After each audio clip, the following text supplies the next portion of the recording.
Whether it's in the gym, Whether you go for a run, whether it's cooking, or whether it's outside playing hockey. in the classroom or outside the classroom, I'm a lifelong learner. Subscribe to my channel and become a lifelong learner. Welcome, grade 8 students. Mr. Pelle here, coming at you with another online lesson. So today we're going to be discussing the topic of physical literacy. So before diving down this exciting rabbit hole on physical literacy, we must first familiarize ourselves with the concept of physical literacy. So first, to get our brains flowing and get the day started, thinking critically of course, I have created this Mentimeter for us to expand on. So please click the link that I provided in the chat box and type some keywords, phrases that resonate with you on physical literacy. Absolutely awesome job, everyone, and thank you very much for all the participation and truly reflecting on what it really means to be physically literate in our own sense, because we're all going to have a different definition on physical literacy. So it's really interesting to see some of the key words that you guys found. So let's take a look at them. So two things that stood out to me right off the bat is fun and engaging. And physical literacy can be both fun and engaging, not only for ourselves, but others that surround us. So this could be things like people like a parent, co-worker, or friends. And this process of becoming physically literate should be fun and engaging, should be something that we enjoy doing. Another one that stood out to me, which is a genius answer, is for life. Physical literacy is for life. And that is something I preach on this platform because it's this idea of doing something not only once, but engaging in this process of being active for life and always continually building and learning things.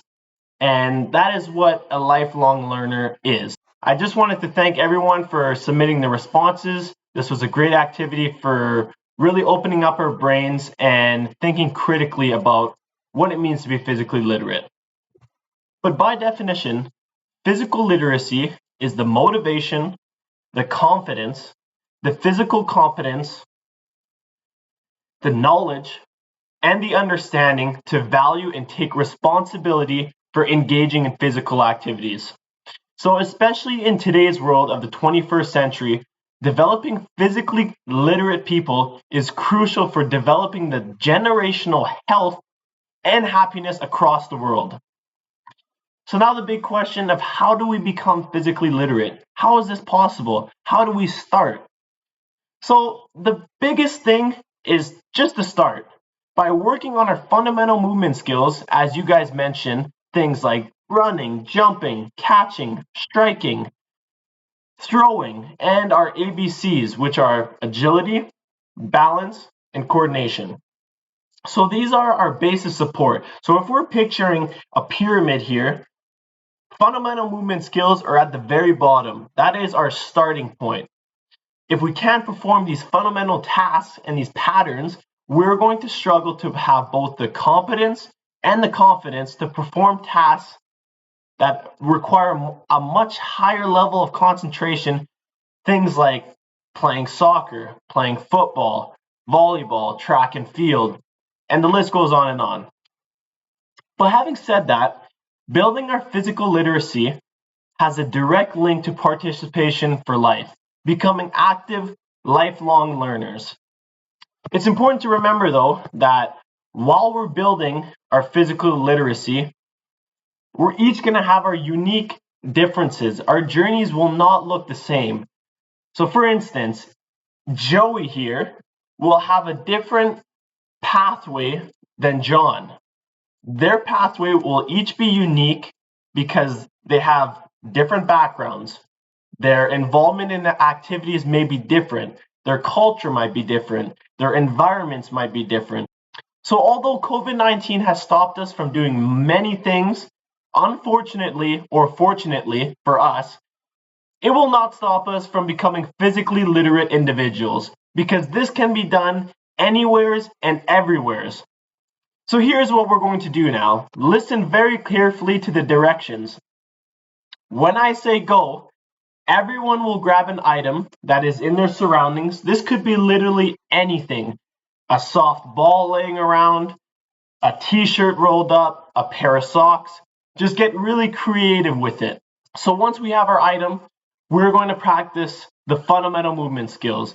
As a visual demonstration, I will provide you guys with what I chose as my item and what I chose to work on.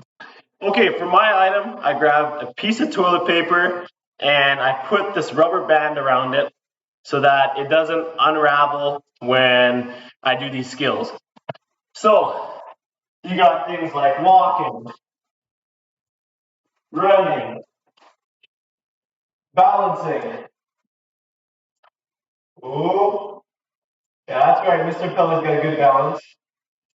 And then things like throwing and catching. So for this one, I got my roommate here who is also at home because of COVID, but you could do this with yourself by throwing it up and catching it. For this, I have my roommate, so practicing our throwing and catching.